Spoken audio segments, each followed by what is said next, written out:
Hello, what's up everybody? Welcome back to my YouTube channel. This is your host, Crypto Somniac, here to bring you everything crypto related, where the rich never sleep.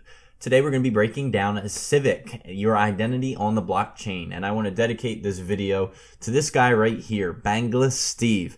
This guy must have asked for this video about a dozen times over the past month or so, and I had promised him Civic, it's coming, and I just never got the time to work on it. But without further ado, I bring to you Bangless Steve, Civic. So thank you for all of your, your comments and feedback. I do try to respond to you guys. If you have any subjects or comments or different things you want to say, feel free to comment. I do read them and I do take them into consideration. So please leave your feedback below. One other thing before we get started, I always give away free cryptocurrency here on the channel to anyone who has shared my video on Facebook or Twitter. So all you got to do is reshare this on Facebook or Twitter to be eligible. We use 1 for Facebook, 2 for Twitter, and today looks like we're going with Facebook.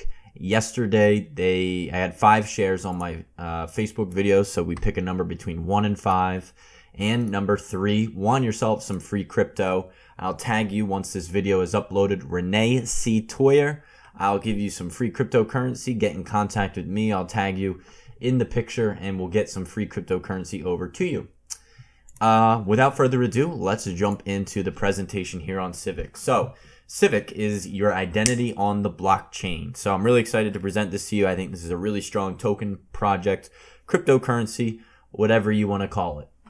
So let's talk about the founders. So there are 2 founders.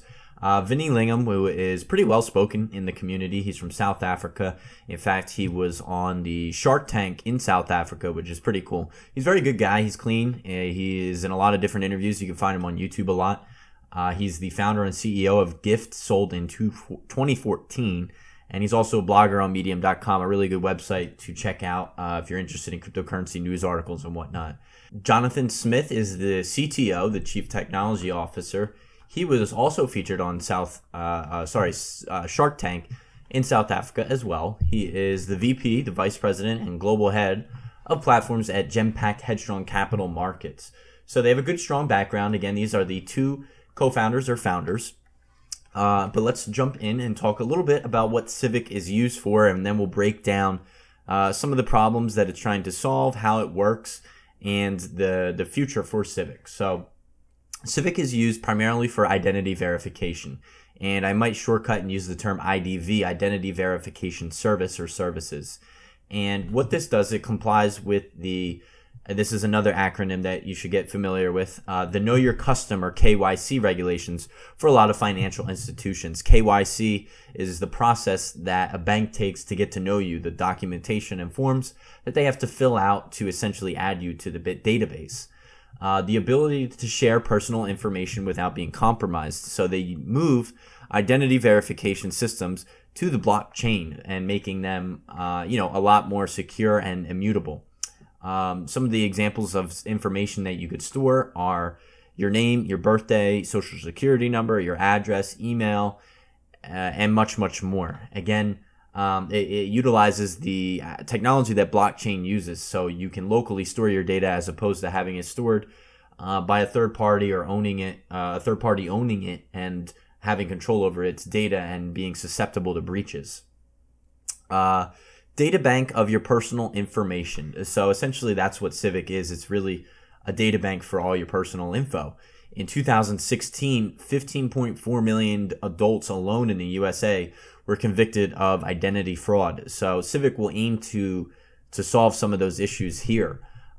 Personal identity information essentially was the largest common form of data breach, along with personal health information and personal finance information. So there is a huge benefit and basically market for this, for what this Civic is trying to do. Just some other key statistics: social security numbers can go on the dark web for as cheap as just 10 cents. So again, this will help cause or help basically offset these risks that I guess you have by storing information such as your social private information on servers and trusting it in the hands of third-party organizations, or not even third-party, but just in a centralized manner. Additionally, we just had news of the Equifax breach where over 140 million identities were compromised. And we'll talk a little bit more about what happened in that later on. So a little bit of background on just some of the different solutions or different issues that are existing right now in identity verification. So in the USA alone, there were over 15.6 million adults along with 7.6 million children that went unbanked in 2015 due to inability to receive, identity verification. There's high costs associated with that. So a lot of people went unbanked in the USA alone. Additionally, minorities were basically exploited even more. So 29% of Hispanics and a quarter, 25% of African Americans were essentially denied coverage based upon their eligibility and verification of basically documents that verified their personal information. Additionally, this is a huge problem with newborns and trying to identify newborn babies, essentially, and having things such as birth certificates and documentation supplying essentially their presence in the world. It sounds kind of funny, but it is an issue. So you could store your data on the blockchain, as we mentioned, using Civic. You can store things such as name, birthday, social, your address, email, and so forth. And this really protects from data breaches because all the data is stored locally. Additionally, 1.5 billion people in developed countries as of January 2016 went without banking in 2016 alone. So a huge number of people go without banking due to the inability of being able to receive documentation and verification on their personal information. One of the issues that data acquisition presents is its high costs. So as I mentioned, the KYC process can cost a financial institution or bank anywhere from $15 to $20 just to get to know your customer. So it's not free. Signing up and going into the bank doesn't, it costs money, and it costs around $15 to $20 on average to basically enroll with a bank on the bank's end. It doesn't cost you anything, but the bank costs them a lot of money. Additionally, the KYC time has been increasing as years goes on. There's very lengthy application forms, and essentially time is money. So it's been taking a lot more time, more detailed forms to fill out. Additionally, background checks for employment have a lot of these same inefficiencies. So this can be spread not just from the financial sector where you're trying to sign up and enroll in, say, a bank or a firm or institution, but you have similar processes when trying to be verified and have background checks done for employment, or even whether you're signing up for a new lease on a house. You can apply this to many different industries. Additionally, cultural factors have sort of influenced this market. So from 2006 to 2010, the first 4 years after graduation, a person has had on average just under 3 different jobs. And so it's not common for people to change jobs as much anymore. A lot of people back in the day, your parents used to stay at the same job for a long time. Comparatively, from the years 1986 to 1990, the first 4 years after graduation, a person on average only had 1.6 jobs. So it's very, very common for people to switch jobs, and that takes a lot of new processing, paperwork, time, and costs. Additionally, not only are customers switching jobs, but they're switching banks, credit card companies, internet service providers, energy providers. They're constantly switching to find better rates, and this costs a lot of money for all the different sectors and industries to get to know your customer, the KYC process. Additionally, there are major privacy and security features that come along with IDV and the identity verification processes. Just to point out some of them, Sony Pictures hack in 2014 was a major one. There were movie scripts that were leaked, personal records, salary information, correspondences that were done via email. A lot of information was breached and leaked. Salary was leaked. So a lot of information. The United States Office of Personnel Management was a huge leak as well, one of the largest if not the largest in U.S. government history. 21 million people were exposed. Social security numbers were leaked, birth dates, names, even fingerprints. And most recently, we've had the Equifax hack, where over 143 million Americans, that's almost 1 in every 2 Americans, had information leaked information regarding birth dates, addresses, driver licenses, social security, over 200,000 credit card numbers, and over 182,000 personal and sensitive documents were leaked. So a lot of privacy and security concerns when it comes to regards to personal information. Now, moving this stuff to the blockchain doesn't present anything really new. It really offers the same things that moving anything to a blockchain can present, and I'll highlight just some of them here. So the low costs, the costs of automating things via smart contracts. We have immutability, where the ledger is policed by every single member of the network, upholding its integrity. Additionally, you have transparency. So everything that takes place on the ledger, the blockchain ledger that is visible to anyone, just as it would be in any other scenario. Additionally, irreversibility is not possible via the blockchain. The ledger is what we call immutable. Additionally, pseudonymity is essentially when the blockchain addresses are effectively just strings of random characters that cannot intrinsically be associated with a specific individual. So while it may be easy for the owner to prove they control an address if they wish, and it's often possible to build up a picture of transaction relationships due to that nature, the address itself does not contain the owner's personal information. So we'll talk a little bit more about how that comes into play when we start to show you how Civic actually works. And lastly, the security. Because the blockchain is maintained by a large number of networks, it becomes really basically cost inefficient to fraudulently transact on the blockchain or successfully alter data. It's virtually really prohibitively cost expensive to do so in theory. So a lot of benefits by moving personal verification and personal identity to the blockchain. And let's talk a little bit about just how that actually is going to work. So introducing Civic. Civic is going to solve a lot of these issues. So how does Civic work? Here is a snippet taken out of their white paper, and I'll try to break it down for you guys. So Civic is an app that you can download on their phone, and I want to highlight this user right here, this phone. So what that is that's your mobile device.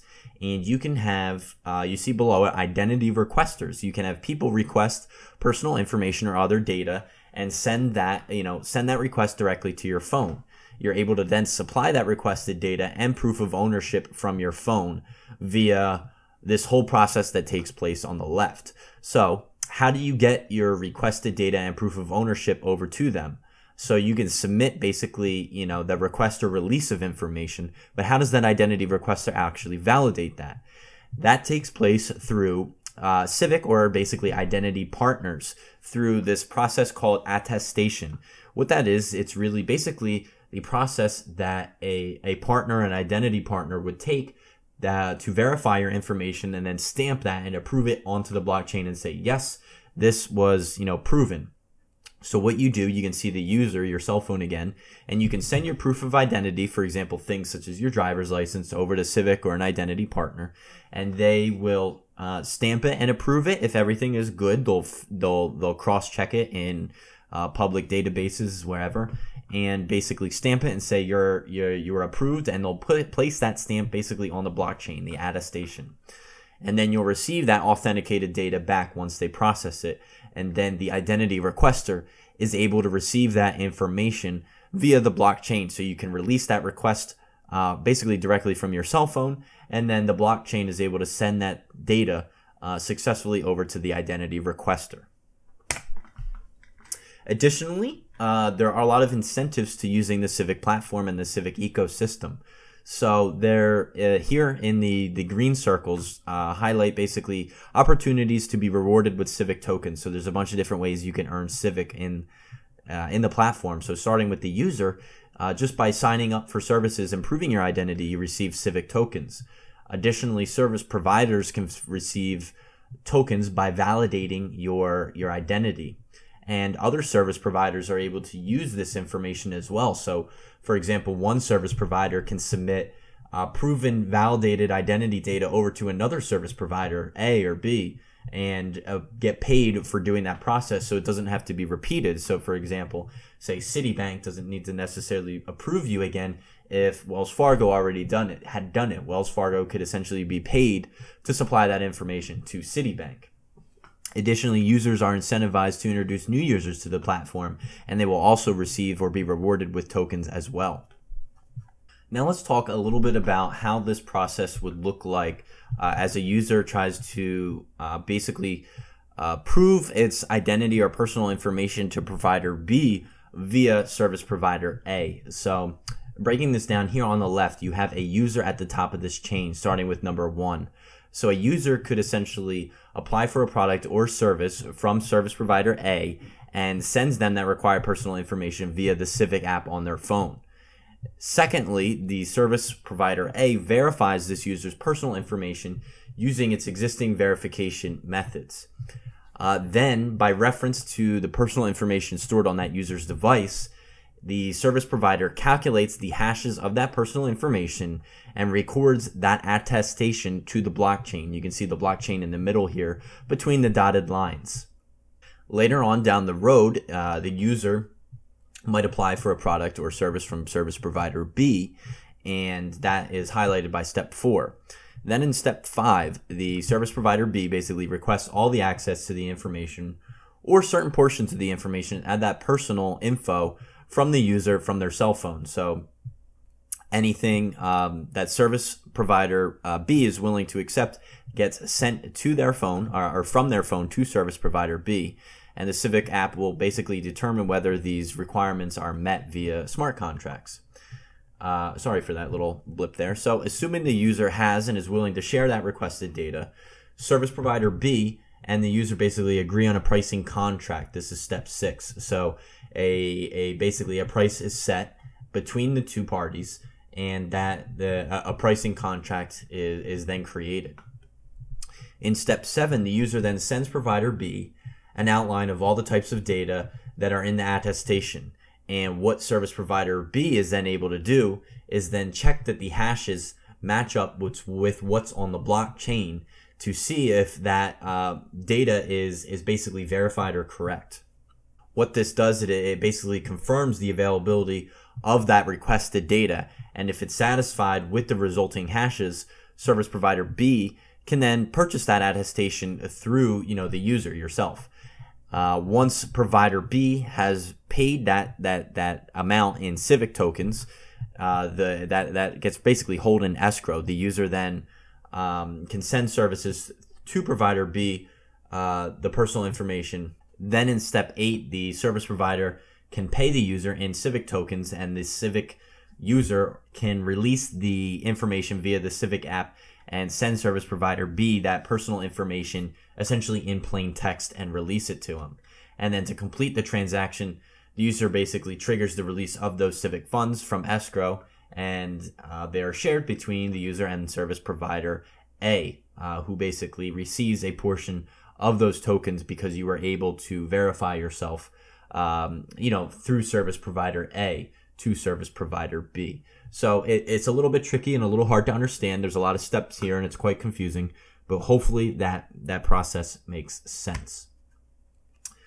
Additionally, let's talk about privacy. So by moving this to the blockchain and storing everything on your cell phone, you remove the whole centralization aspect by storing lots and lots of data in databases. So instead of storing thousands and thousands of customers' information all in one place in one database, you are no longer susceptible to these mass storage data breaches that we have seen in the past. Everything is stored and controlled by the users locally on their device. So you basically remove this whole storage centralized aspect of storing data and providing simply a much more efficient manner to do this.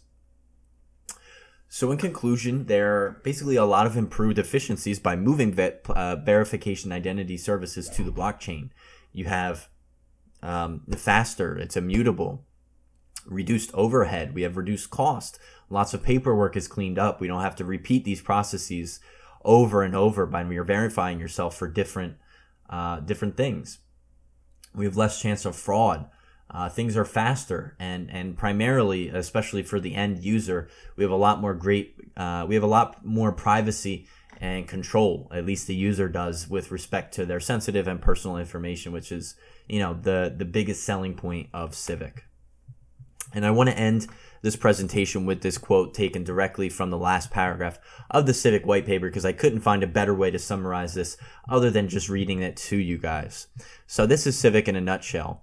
At scale, it will no longer be enough to simply have personal information to commit identity fraud, but proof of data ownership will be required as well. Organizations will be able to trust users without the need to retrieve and store unnecessary data. This new paradigm will ultimately reduce the risk of data breaches and dramatically increase the cost of committing fraud. So that is Civic in a nutshell and what the benefits of moving personal and identity verification systems to the blockchain. I want to thank you guys all for your support. Please hit that thumbs up button. What that does, it allows other people in the community to know that this was worth watching.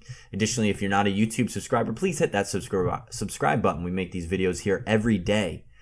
Something I want to let all of you guys know is we just recently moved a lot of these recordings over to Soundcloud, so you can now listen to them in the car or at work without having the video go on. So a lot of cool stuff there. Check that out. The link is in the video below or in the banner of my YouTube profile.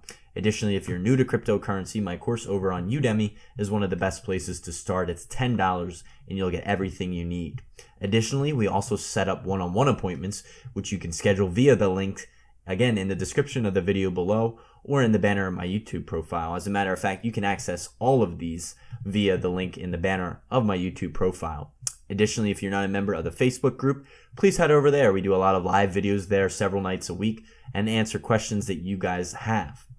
And lastly, if you're interested in joining the Moon Lounge, that's $100 a month, and we will be taking a few more students on in the month of October. What we cover is essentially everything we trade on a day-to-day basis, walk you guys through, how to stay on track. A lot of guys have said a lot of great positive things about it, and it's an opportunity for you to be part of, a pretty exclusive community of pretty serious investors.